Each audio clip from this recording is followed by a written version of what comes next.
Maisha ni magumu, sio mepesi aisee. Bahati mbaya ikiwa ni kwamba hamna chuo wala taasisi yoyote inayofunza jinsi ya kukabiliana na changamoto za maisha kikamilifu. Na ndiyo maana hata walioelimika na kubukua kiwango cha haja, wakiwemo walimu wenye tajriba, mawakili tajika na hata madaktari wenye vyeo vikubwa, wote wanasumbuliwa na vipengele fulani katika maisha. Wengi wamejaribu kueleza maisha ni nini kwa misemo na nahau, kwa mbazi na hadithi fupi bila kufaulu. Lakini je, maisha ni nini? Maisha ni sawa na wagonjwa wa magonjwa mbalimbali katika foleni pale kwenye zahanati, wote wakisubiri kumuona muuguzi ili kuweza kushughulikiwa kwa tatizo lao. Yupo anayeingia pale ndani akachukua muda mrefu kutokana na urefu wa tatizo lake, akamweka aliye kwenye foleni kwa muda mrefu sana. Hivyo basi huyu akahisi kukata tamaa na kurudi nyumbani akiwa na changamoto zake, ila akikumbuka madhila ya maradhi basi inambidi asubirie.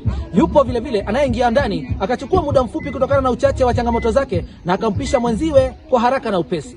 Maisha ni sawa na foleni, sote tukiwa kwenye foleni, naye tabibu mkuu ni Mola anayeshughulikia changamoto zetu, huku akiwa ametupa subra kuweza kufikisha siku yetu ambayo ataweza kushughulikia changamoto zetu. Hatutakata tamaa, tutazidi kusubiria katika foleni tukijua kwamba mpewa katu hapo kwenye kinimeko wako nguli na galacha wa lugha ashrafu ya Kiswahili. Nitasudi Sheikh Mungai Kagoya, nikumbusha kwamba huenda si leo, huenda so kesho, lakini siku yaje tutakapotimiza ndoto zetu na kufikia hatima zetu salama wa salmin wa salam.